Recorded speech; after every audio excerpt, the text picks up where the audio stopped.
I just want to open by saying that the spirit of this discussion is not really to have a debate about what we think or what we think is right or wrong.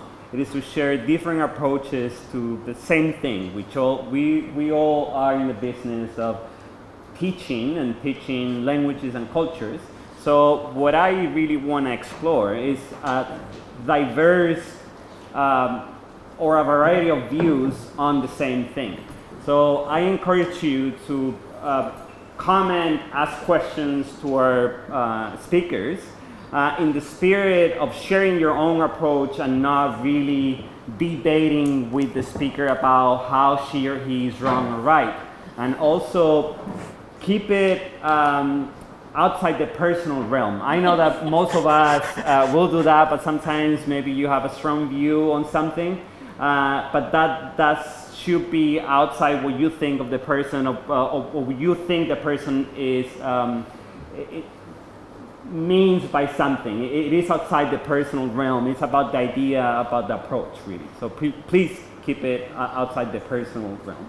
So I will start, the speakers will start with a 5-minute presentations or so about basically what makes our academic context unique. What does it mean to teach at a university in a language setting? So how do we teach in a university different from other institutions?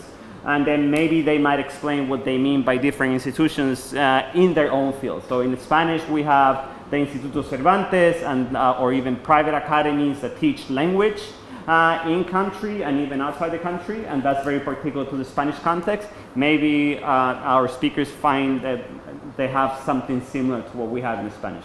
So if my speakers will start from right to left, from my right to the very left. We'll start with Josh, so you can introduce yourself, the program, and then just a 5-minute presentation on how would you answer that question. Sure. My name is Josh Denberg. I'm a lecturer in Chinese studies. I teach across literature, theater, and language. In language, I've mostly been teaching heritage speakers. So I think that's something that we share to some extent with other languages, but maybe what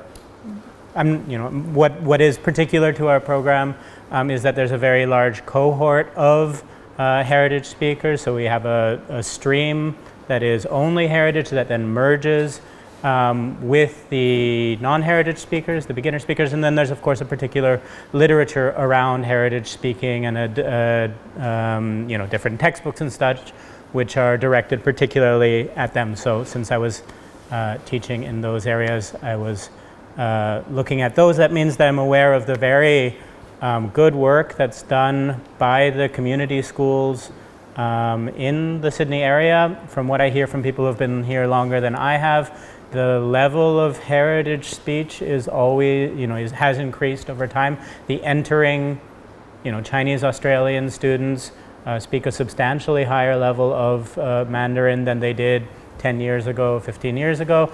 Some of that can be credited to maybe increased support from parents, from grandparents for language learning. There's other things that are changing also in the profile of the community that mean that Mandarin is now more common than it used to be vis-a-vis Cantonese, Hokkien, Shanghainese, all that sort of thing. So I really consider, if the question is what sets it apart, I consider the community schools very much partners or necessary prerequisites for us to do the heritage teaching that we do. It means that we produce a cohort of Chinese Australians, many of them not our majors, many of them in pharmacy or engineering or art history or you name it, but who are going to be using Chinese here in sort of collaborative projects, or who maybe can see themselves exchanging to the Chinese world, spending part of their career in the Chinese world, all sorts of those connections, which obviously are also desirable from geopolitical considerations, right? I think everybody agrees that it's important that Australians have that kind of competency, language competency, cultural competency, that means that we can have close contacts with the Chinese world. So I don't think so maybe a particular example, but I don't think we have a competitive relationship with those schools. Those are very much feeder schools. At our level, there's really no other kind of institution that can produce the in-depth, intense, high-level language courses combined then with the culture courses that do Chinese linguistics, Chinese translation, Chinese literature, Chinese theater, and then of course we have partners in Asian studies who do other aspects of the Chinese heritage or in art history, et cetera, et cetera. So I think of us as the where they graduate to when they've finished the Chinese community school education. We then take on the more advanced side of Chinese linguistic and cultural education in one stream, while providing the very basic primary education for non-heritage speakers who are coming into Chinese at the same time, and then who need all sorts of other cultural background information or basic sort of conceptual information about how Chinese writing works, about what a tonal language is like, all that other stuff, which is then quite a different project. Okay, so we'll take it to Kat. Sure, so I'm Kat Moyer and I'm in Germanic Studies. Our department is a little bit different from the Chinese Studies department in the sense that we don't have large numbers of students who come from a German-speaking background particularly, although we always do have some who have that background. We have 3 language streams in our department, so students can start learning German with us from scratch. They can begin when they've done a bit of German at school in the HSC, or when they've even done sort of German extension, so to a high level at school. Our biggest cohort is the beginners cohort, so that sort of says a lot about, I guess, the numbers of students taking German to a high level at schools in and around Sydney. Is quite small, but those students are usually really, really competent. Like when I was thinking, I mean, our sort of neighbouring institution in the provision of German language teaching in Sydney would be the Goethe Institute. That would be really the only major institution in Sydney that offers German language to adult learners, say, of student age, of undergraduate student age.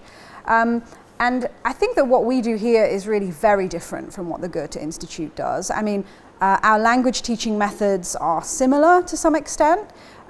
We also have the situation, of course, that as at a language school like the Goethe, students may not be majoring in German when they study with us. So some of our students are learning German as a kind of appendage to other courses of study, undergraduate courses of study, in a similar way to the room of people that you might find yourselves amongst if you learn German with the Goethe Institute. But I think what we do here is really very different for a couple of reasons. One would be, just to kind of follow on from what Josh was saying there, the cultural education that we provide to students who do major with us, but also which is available to students who don't major with us but are interested in the history, the literature, the film culture, the linguistic culture of the German-speaking world. And I think that is an absolutely unique selling point of what we do. Like, it really does set us apart from language schools, right? You just don't get that content anywhere else. And I think that if you, as I say to my students, if you really want to become fluent at German, you need to be watching movies in German, and you need to be reading books in German, and you need to understand the history of the German-speaking world for the past couple of hundred years at least, really. And sometimes they don't like that very much, but sometimes, most of the time, they are enthusiastic and keen. And so I think that the sort of language education that you get at the Goethe Institute or other similar sort of institutions is of a very high quality, but it's kind of separate from these other things that we do. And I think the other sort of main point that sets us apart as a university and as a school in particular is also the cohort experience that students have in our departments. And when I say that, I mean not just being part of a peer group of other undergraduates, which of course is very important, but also having access to things like the German Cultural Club, to various kinds of social and cultural activities that take place in the language or in relation to the culture of the German-speaking world. I think that that's something that is student-driven, a lot of it, and I'd like to see more of it happening, and we're all involved, I think, in trying to strengthen those sorts of activities around our language and culture curricula, but I think that that's also a very different dimension. Thank you, Kat. So, Nina? Yes, I'm Antonia Rubino from the Department of Italian Studies, and yes, our department is similar to Germanic Studies in the sense that we do not have a lot of native speakers as an intake, although about 1/3 of our students are of Italian origin, but they could be third generation, for example, who do not speak the language at home anymore. So our courses, I think I agree with my colleagues that have spoken previously with Joshua and Kat, that the experience that we provide to our students is quite different from what can be encountered in outside of the university.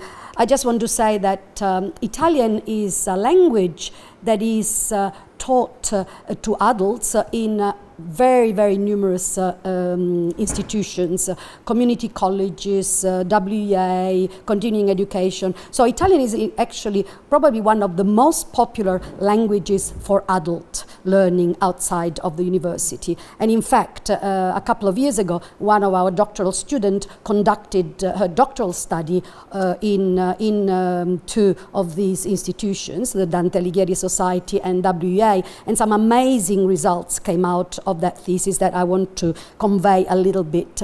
So when Ruben asked me to talk about this, actually, first of all, I was taken aback many years ago when I started my career teaching outside of the university in some of these institutions. And in particular, I remember one fantastic group of women, very elderly women, who were learning Italian with me at WEA. And at a very advanced level, I've still got a letter that one of them sent me at the end of the course, in perfect Italian, I want to say. And really, I started reflecting about some systematic differences between us here and people who learn languages outside. And to tell you the truth, the very first thing that I thought about was the fact that our students take a language here for credit.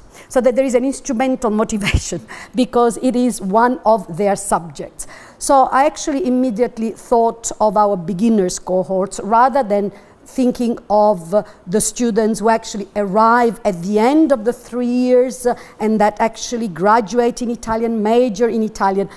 Instinctively, I thought of our larger group, which is, of course, the beginners. And so I thought that, of course, their experience is very different from people who decide to take up Italian for leisure, for social reasons outside of the university. Here, they study in a formal context. There are certain expectations, there are assessments, there are deadlines. They really have to perform. They are more homogeneous, obviously, as a group. And their motivation sometimes is instrumental, in the sense that really it's one of their subjects. Although, of course, there must be a passion, there must be a desire, there must be a reason why they enroll in Italian in the first place, okay?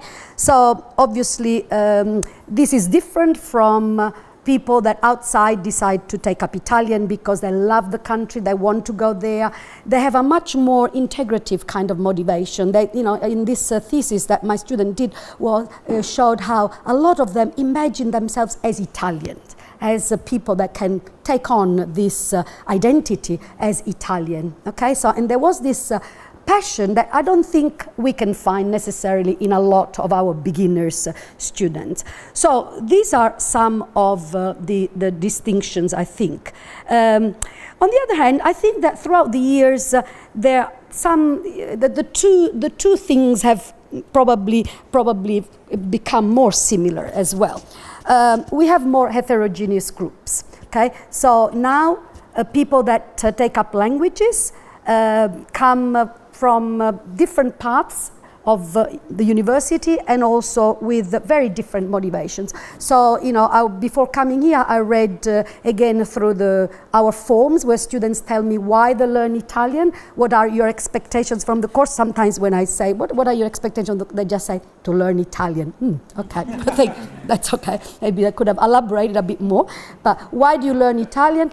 Okay, we know that we have the travel reason, of course. Then we know that Italian is one of those languages that is studied for cultural reasons mainly, and for roots. Okay, this is worldwide. And this is something that I want to point out. Each language has its own history in Australia and also internationally. Each language is something different from, I think we are very different, the students that choose Chinese, the students that choose German, etc. Okay? So I think that in a way our student cohort has become more similar, particularly thinking of the beginners, has become more similar to what happens outside in some respects. More heterogeneous groups, so they're not the students who start Italian or French or whatever language, they do not necessarily continue. They don't want to become specialists. In the past, it was a little bit more like this.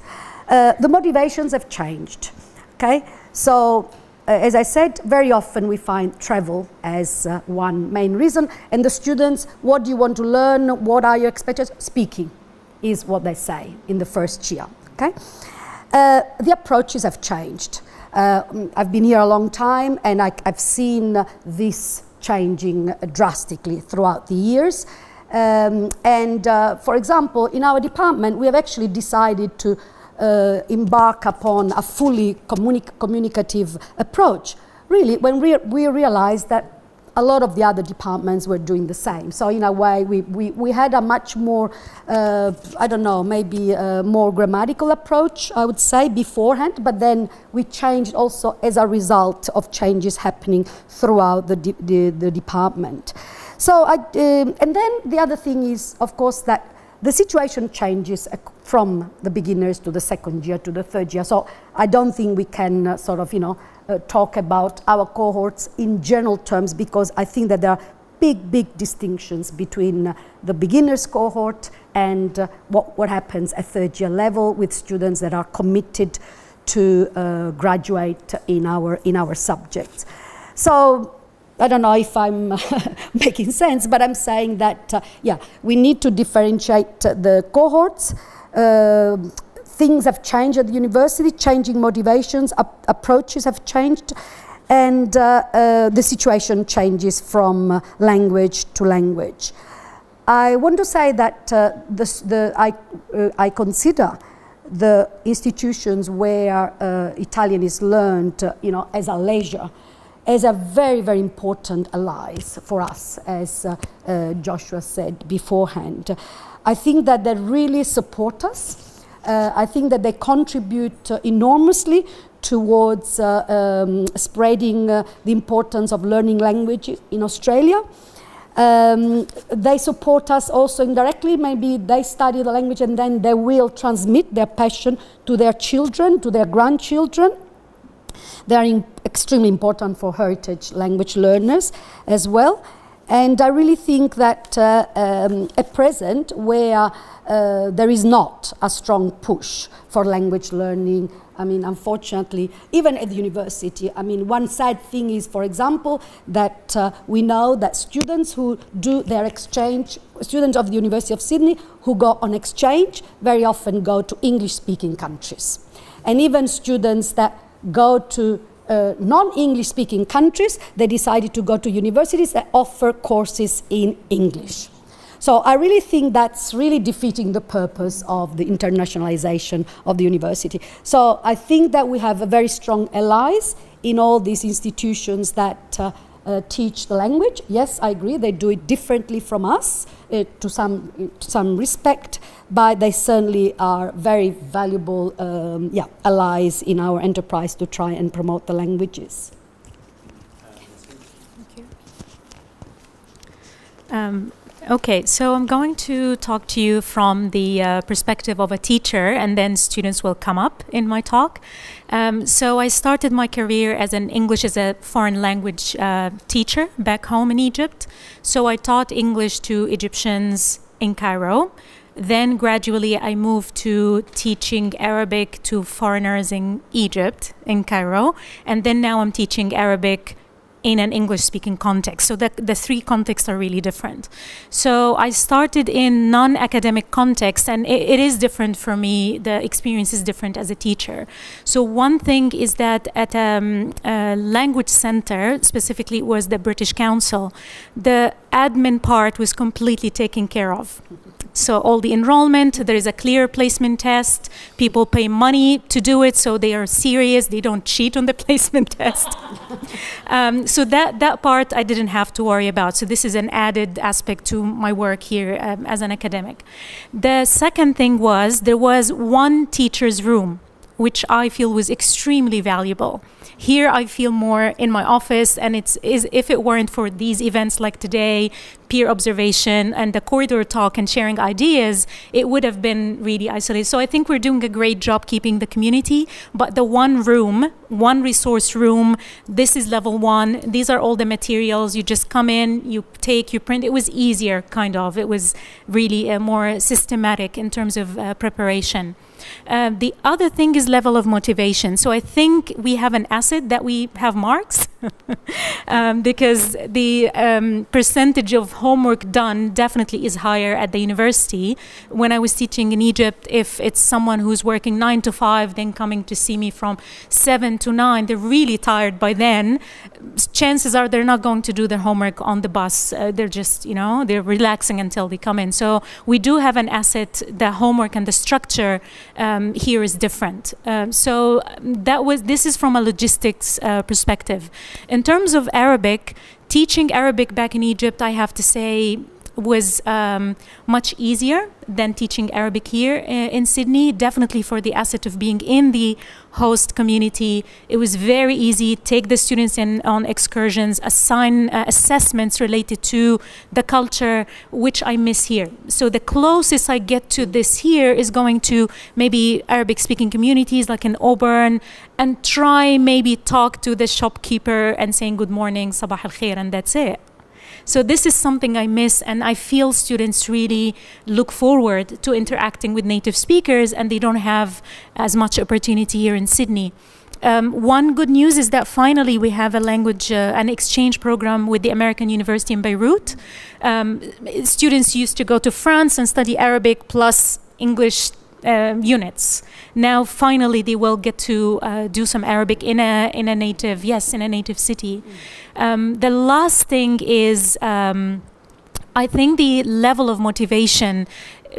Students here, I expected students to be less motivated, but they're not. Actually, I thought, well, if they pay money, they come after work, they're usually more motivated. I think our students are overall highly motivated, and especially if they sign up for Arabic, they know. And now we have the reputation of being, you just come, there's a lot of homework, a lot of assessments, small ones, but you need to be doing something every week. And we established this reputation of being annoying, but they learn at the end. So many of them come from Arabic speaking backgrounds. We have dialects in Arabic, so they speak Lebanese at home. So they're fluent, which is really challenging, fluent in the dialect, but they don't even know how to connect the letters. So that creates something different for me as a teacher, a challenge that I didn't face in previous context, how to welcome those coming from, and we don't have enough number to open a stream for them, not yet. Hopefully if we move to Westmead campus issue, we can create a stream for native speakers because they're mostly centered back then. So that's what I have to say now. Yeah, thank you. We've been talking about how we think our discipline is different from something, or even as similar from something.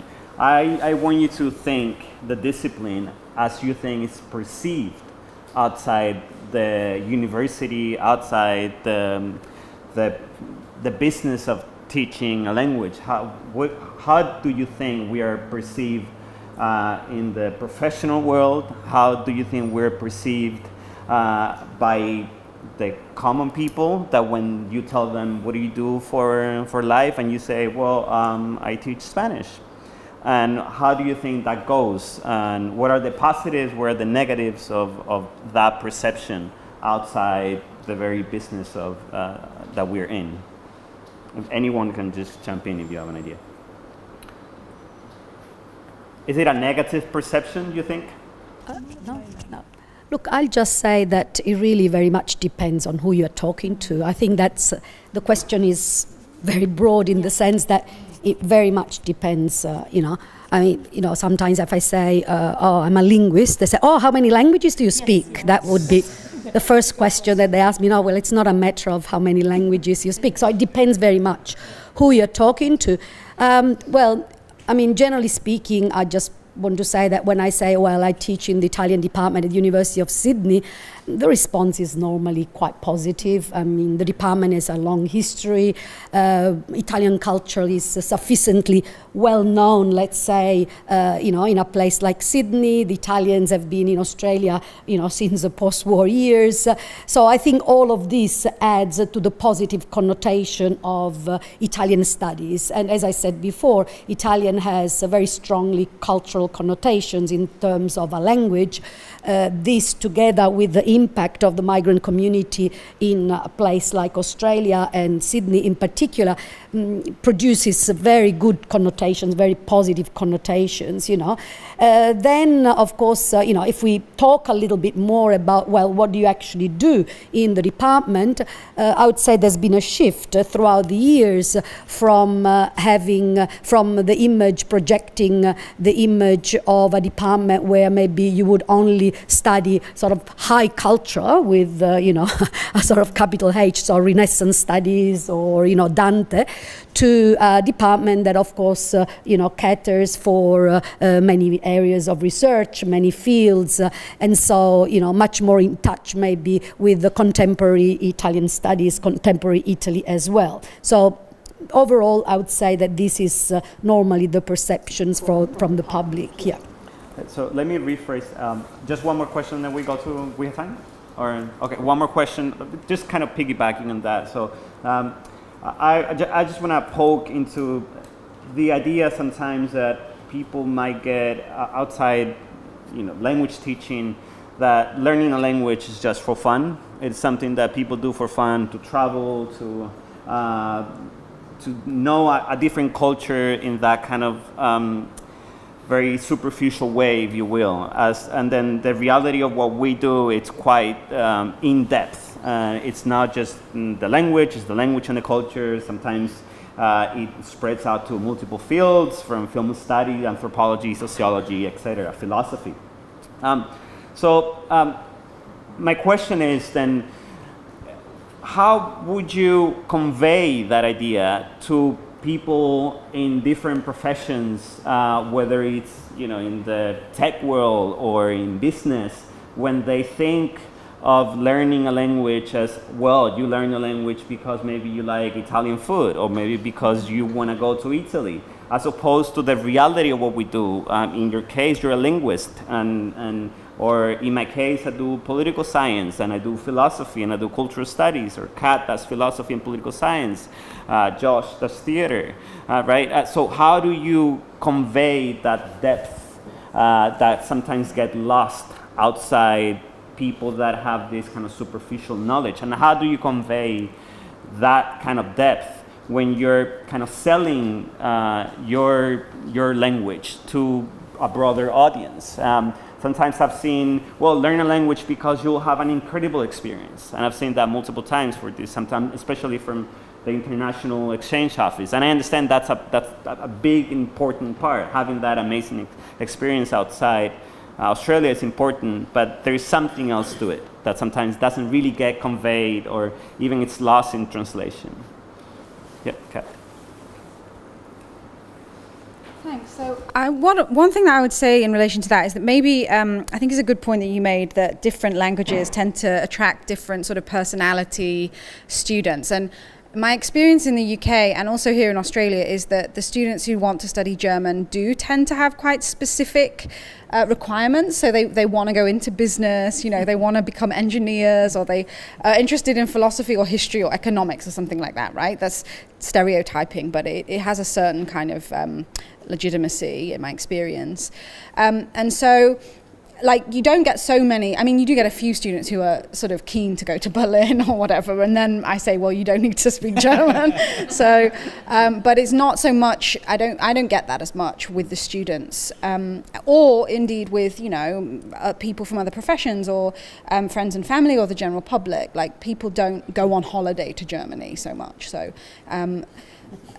to put it like that. They so should. They absolutely should. But but I think that, so coming from an Anglophone country and working in an Anglophone country, I think that understanding, the deep understanding that people, in my experience from continental Europe, do have much more of, that learning a language, or other parts of the world, but that's just where I come from, learning a language is about much more than, having fun, is something that's not very present always. It certainly wasn't present in the UK. I think it isn't so present here. And so trying to get people to get what that is about is a task, right? It's not straightforward if it doesn't come naturally to you. The way I do it is I just talk to them about Hegel, and then they get what I mean, and then yeah, exactly. That's what it's not the definition of fun. Well, for some of us it is. But so I am very enthusiastic about my research area. So I think that when people have questions about that, I think that they get the point at some level. Yeah. Yeah, I think. I wonder if in some cases the difficulty of teaching Chinese might not be the opposite difficulty, in that people might tend to classify it as an ethnic language. And so while the Chinese community has what Kat was just describing of Western Europe, the Chinese community has a real appreciation of the weight and importance of Chinese culture, and really appreciate the role of educators in transmitting it, whether that, and there's a real understanding that language and culture are inseparable, and moreover inseparable from history and philosophy, and that remains a baseline, I think, across the Chinese world, and so you get a lot of props. There's no issue on that score. It remains a noble occupation in the Chinese world to be a teacher of any kind, but especially of culture, maybe culture, language, literature, history, etc.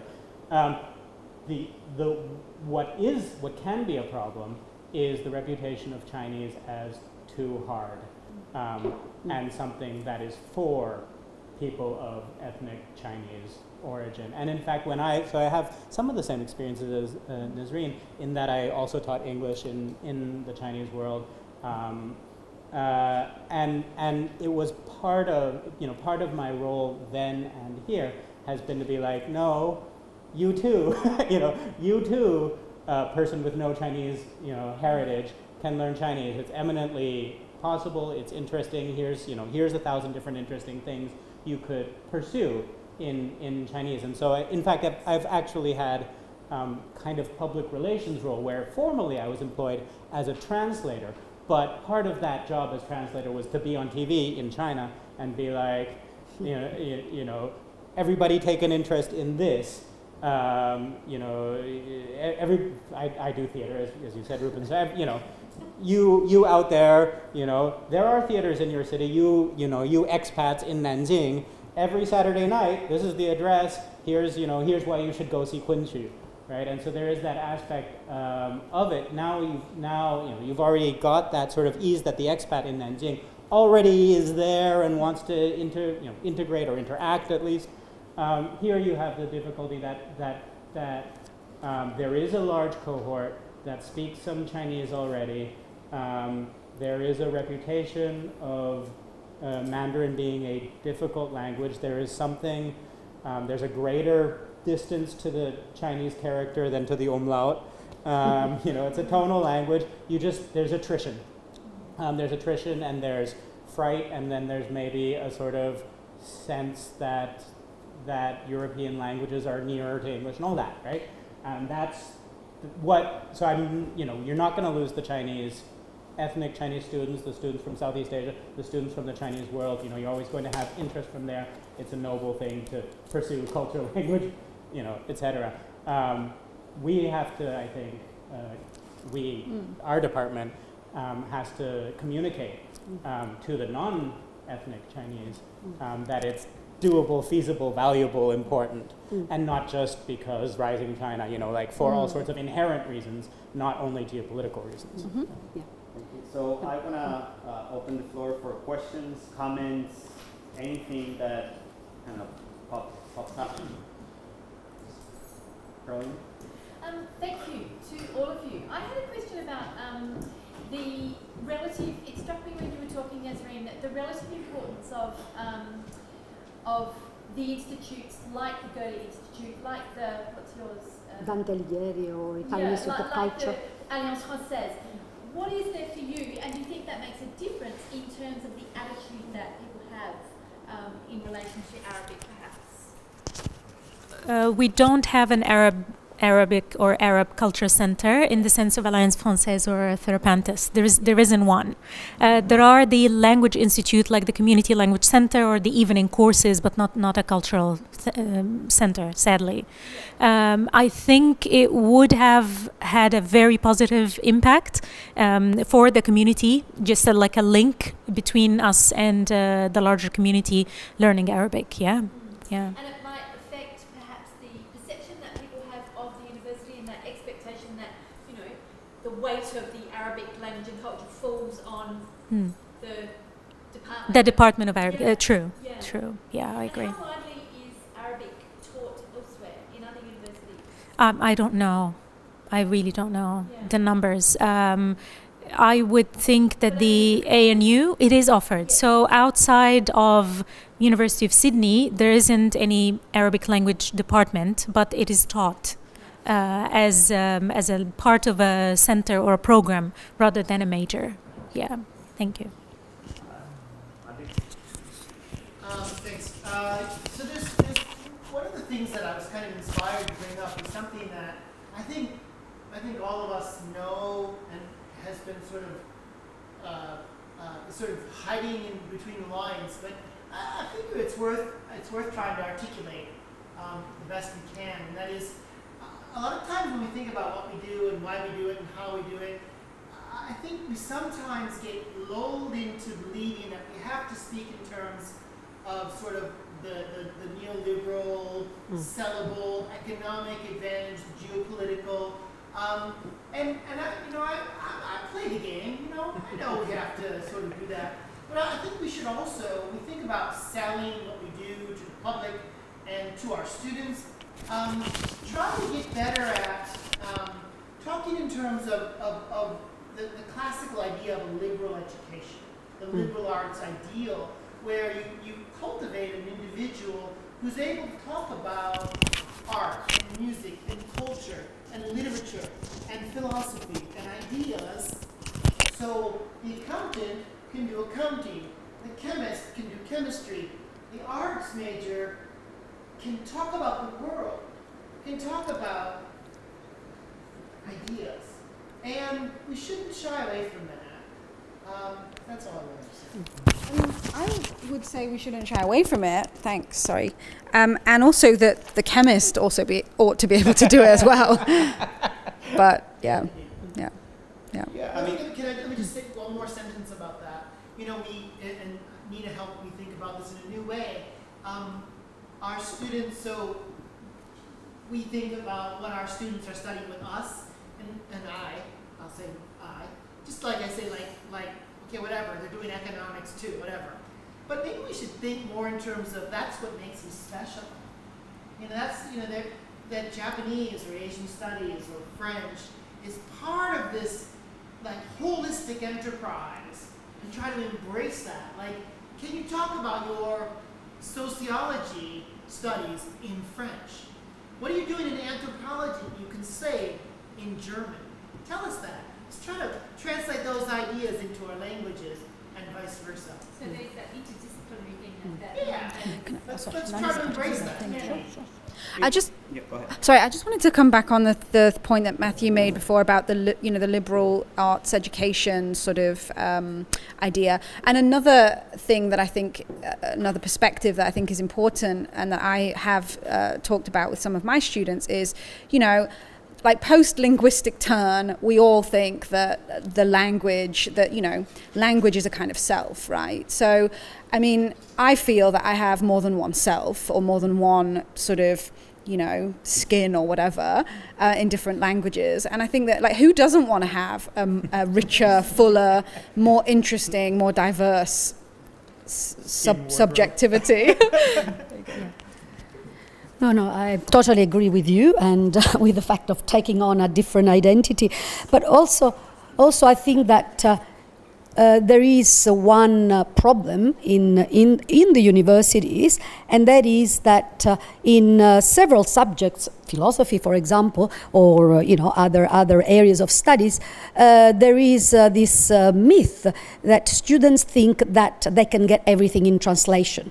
So that is one of, I think, the points that we need to stress, that if you want to study Renaissance, I'm sorry, but you can't just rely on English. You really have to go to the sources in Italian, I'm sorry. And I think that, for example, in any postgraduate, any doctoral student that embarks upon, a German philosopher has to know German. And unfortunately, this is not, it is not enforced in the universities. But I mean, this should be absolutely, mandatory, because you cannot call yourself a specialist in a particular area and not being able to access directly the primary sources. In defense of some of my colleagues in philosophy, I would say that they do insist on that, but yeah. Sorry? In defense of some of my colleagues in philosophy, I would say that some do insist. No, I was taking just one example, but just by chance, I just make an interject to actually really agree with you, but some academics actually really think that they can access this wealth of intellectual activity that has been there for millennia, but just translating. Political science. Yeah. Full stop. What Nina just said, like a lot of people know that a lot of literary criticism come from French, from French theories such as Barthes, Foucault, Derrida. When you look at what's offered in Islam on Barthes, Foucault, Derrida, none of them speak French, and all of them access everything in English, and I think so I completely agree with you, Nina, but there's a separate tendency that says, why not access everything in translation? If it's published in translation, it's got to be good enough to be used as this. Yeah, but there's level and levels. I mean, that's what, it's okay for a second year maybe, but not certainly for a doctoral student. Yeah, that's the point, Or maybe a person. Just to come back to the original question for debate, isn't just both obvious and essential for research? Because what sets us apart from any other institution is that we're teachers, we're also researchers, and obviously our units are often and preferably research-based units, and what you've shown with the examples from the new curriculum in Spanish, we show how you sort of anchor language study through the study of culture, and this is possible because you're all specialists in political science, and also, I guess, just, when we talk about presenting yourself to the outside world, I never present myself as a language, as a French language teacher. That's right. Academic, and in my experience as a native French speaker who studied French literature in Anglo-Saxon, in the UK, I had professors and lecturers in the UK who didn't really speak French that well, to be honest, but they were amazing researchers and were specialists in Barthes and did that. So I guess that's what it boils down to, that we're researchers. And seems that word hasn't really appeared enough.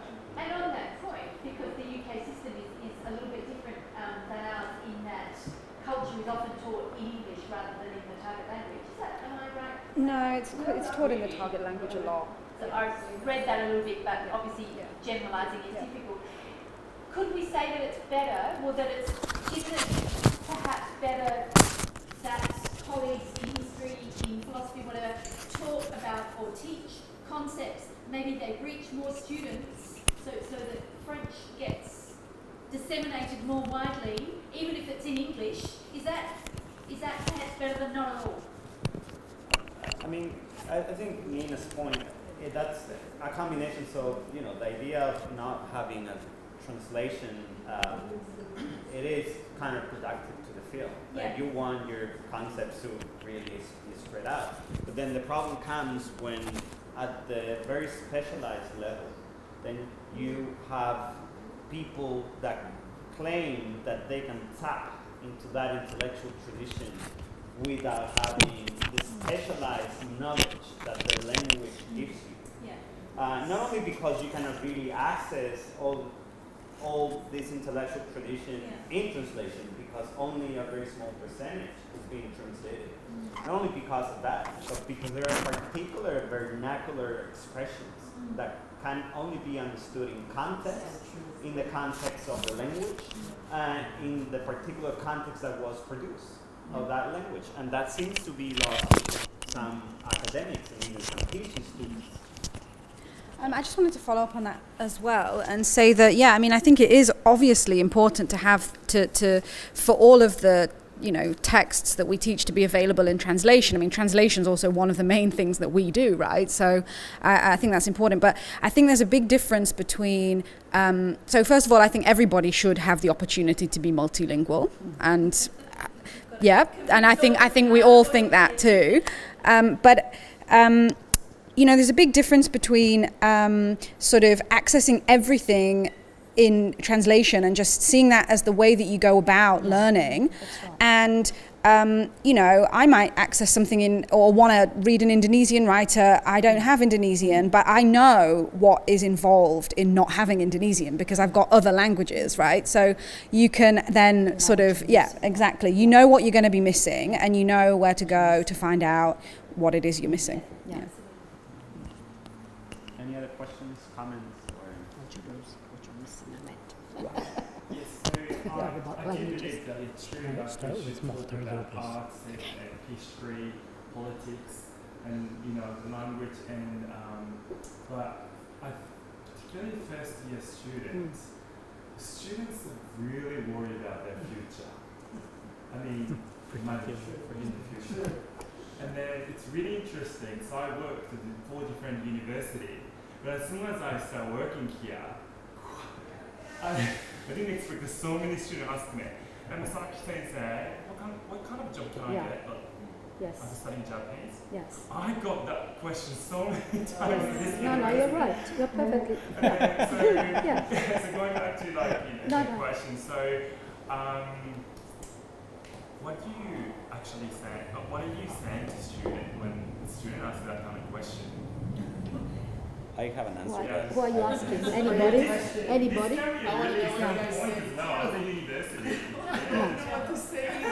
Well, we actually, a few years ago, we did a little project, it's on our website, where we asked students that had majored in Italian to tell their stories. So I think that the profiles are still there. And so they are basically, they just, you know, people that work in different areas, they just, recount a little bit, or they just talk about what Italian has done for them, you know. And I totally agree with you. It's a difficult question when they ask you, well, what can I do with Italian? When the parents come for orientation day, and they ask you. And look, I just say Italian studies, basically, first of all, I mean, I just say it's basically, you know, getting to know about a different world, a different culture, you'll get to learn about a different country, you learn the language, so it can open up already your horizon if you want. And then I just give some examples of where it has taken people, you know, from the Department of Immigration to working in the publishing industry, for example. You know, a lot of our students actually go into the publishing industry to translating translation, then teaching, diplomacy. So, you know, these are, but I mean, I think that a language studies, so I don't want to say a language because I take Ruben's point that of course we don't, if you have a major in a language, you have not just done a language, you have done a lot of cultural studies, a lot of maybe social studies in that language, of that context, so it's really opened up a lot of areas. I think it is a valuable thing to have on your curriculum.